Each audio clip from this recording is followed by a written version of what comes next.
अगर महाराणा प्रताप का इतिहास याद करें और उसमें झाला मानसिंह या मन्नाजी झाला का जिक्र ना हो, यह संभव नहीं।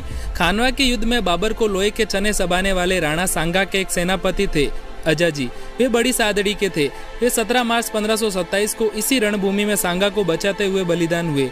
बलिदान का यह सिलसिला ऐसा चला कि महाराणा प्रताप और अजाजी के खानदान की विरासत एक साथ रही।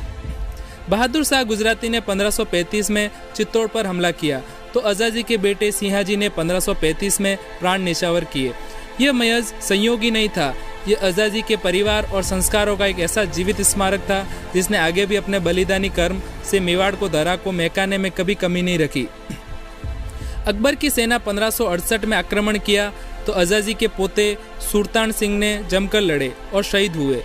क्या कोई परिवार ऐसा हो सकता है जो इस तरह बलिदानों का निरंतर रखे और युद्ध भूमि में अपने प्राणों की बलि देकर मातृभूमि के प्रति अपने प्रेम को प्रकट करे।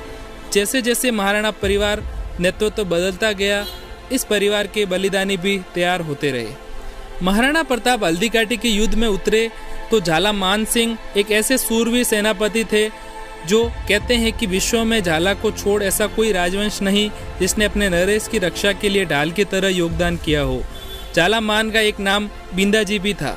सच में मेवाड़ का इतिहास प्रताप की सेना के बहादुर सरदार झाला मान सिंह के बलिदान से महकता है। कहते हैं झाला मान दिखने में प्रताप जैसे थे। वे झाला मान ही थे जिन्होंने हल्दीघाटी युद्ध में प्रताप की सेना के पांव उखड़ते समय मुगल सैनिकों को घायल प्रताप पर आक्रमण के लिए भाप लिया था। कहते हैं हल्दीघाटी के युद्ध में जिस समय प्रताप ने अपने घोड़े चेतक को मानसिंह के हाथी पर चढ़ाया और अपने भाले का प्रहार किया तो मानसिंह तो बच गया लेकिन महावत मारा गया। प्रताप को उसी समय चारों तरफ मुगल सैनिकों ने घेर लिया और जख्मी भी कर दिया। ऐसे में प्रताप का रणभूमि में ज्यादा समय टिके रहना खतरनाक हो सकता था, क्योंकि मुगल सेना का एकमात्र मकसद यही था कि प्रताप को पकड़ के मौत के घाट उतारना। इससे प्रताप ने पूरा उन्हें देने के लिए अपनी रणनीति बदली और झाला मान सिंह ने इसमें पूरा सहयोग किया। झाला ने प्रताप को बचाने के लिए राज्य शस्त्र, छ्वर और सब कुछ उतार कर खुद धारण कर लिए। रणनीति समझ प्रताप चेतक पर सवार हो एक निर्जन स्थान पर पहुंच गए। राज्य सिन्हों से भ्रमित मुगल सेना झाला को प्रताप समझकर उनका टूट पड़ी। धन्य थे वीर मन्नाजी झाला। कवि ने क्या खूब लिखा है। जब तक झाला ने देख लिया राणा प्रताप है संकट में, बोला ना बाल बाका होगा जब तक है प्राण बचे घट में। अपनी तलवार दुधारी ले भूखे नार सा टूट पड़ा, कल कल मचा अचानक दल अश्विन धन सा फूट पड़ा।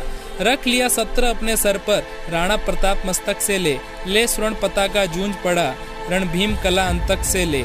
झाला को राणा जान मुगल फिर टूट पड़े थे झाला पर, मिट गया वीर जैसे मिटता परवाना दीपक ज्वाला पर।